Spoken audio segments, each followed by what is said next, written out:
There comes a point in life when you stop opening shopping websites because you are excited and start opening them just to check how much further away your dreams have become. You tell yourself you are just browsing, but deep down you are measuring the distance between the life you imagined and the life you can actually afford. And I don't think people talk about this enough. Not because it's embarrassing to have less money, but I think it is because it's embarrassing to admit how much a small dream meant to you. Like, it's for me, if I say my personal example, it was a PC. Not a luxury setup with glowing lights, just a computer I wanted to build with my own savings. For months while I was working, it became part of like everyday month to save some money for it.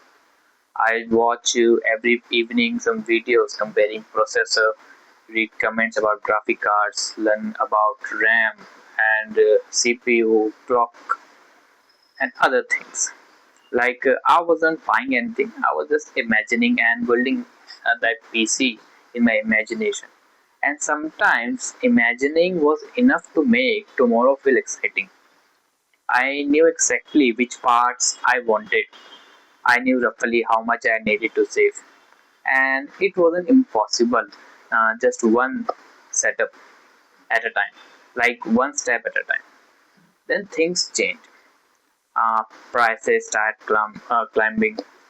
The RAM I had planned for became much more expensive than I ever thought. SSD became very expensive, and other parts slowly followed. Every time I recalculated the budget, the finish line moved a little further away.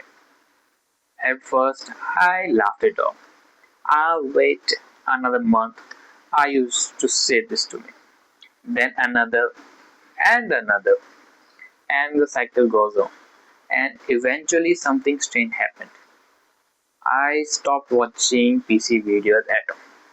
Not because I stopped wanting a computer anymore, but because every video reminded me of something I couldn't reach. It hurt more to hope that it did to ignore it. From the outside, nothing had happened, but from inside, something was there that nagging me. Nobody saw me lose anything. I still had my old laptop. I still went about my day. I still smiled when people asked how things were going. But deep inside, something had quietly disappeared. And I think that's kind of loneliness we rarely talk about. Most people think loneliness only happen from missing people.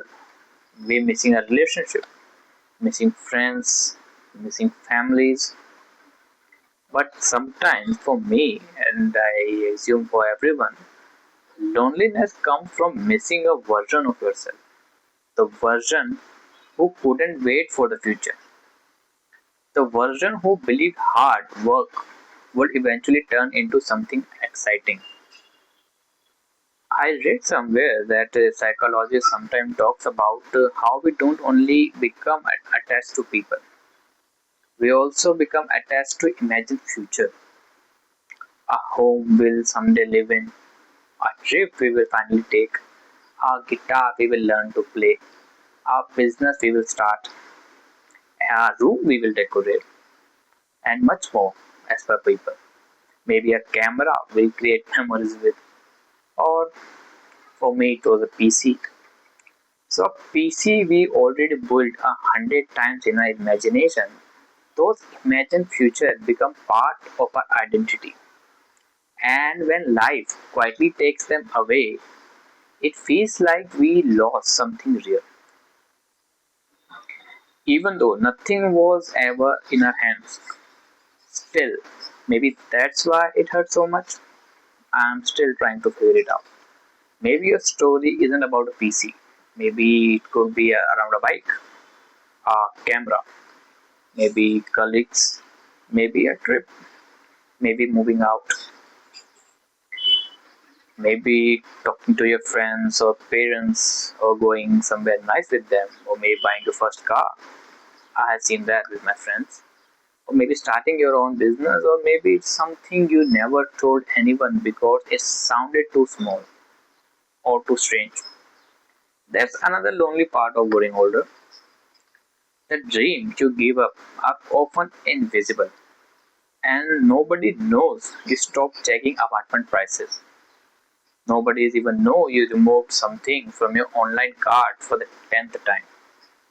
And nobody knows you stopped watching videos about something you once loved because recommendation remind you that you couldn't have them.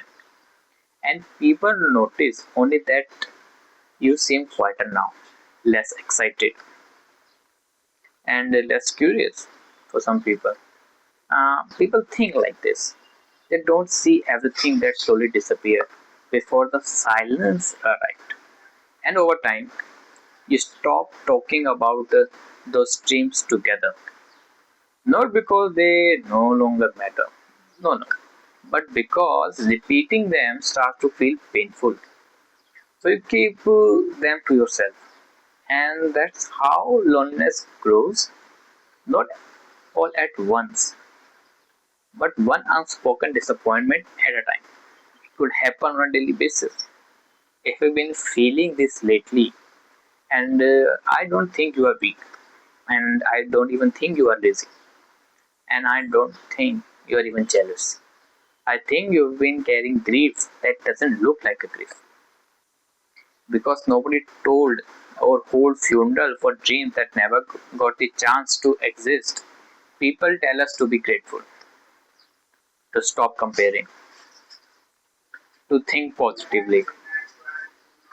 Sometimes those words help, sometimes they don't. Because before we need advice, we need someone to acknowledge that losing hope, even temporarily, hurts. And I still want to build a PC that like that PC one day. Maybe not this month, maybe not this year even, but I have imagined that I will be building it. And somewhere along the way, I realized something. The thing I was really afraid of isn't losing.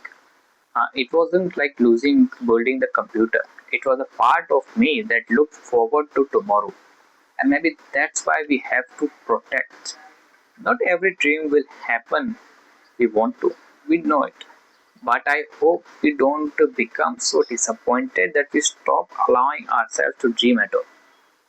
If you're watching this alone tonight, or maybe quietly, you are letting go one of your dreams that nobody even knew you had. I just want you to know that someone noticed. And you are not the only one carrying that kind of loneliness with you. Thank you.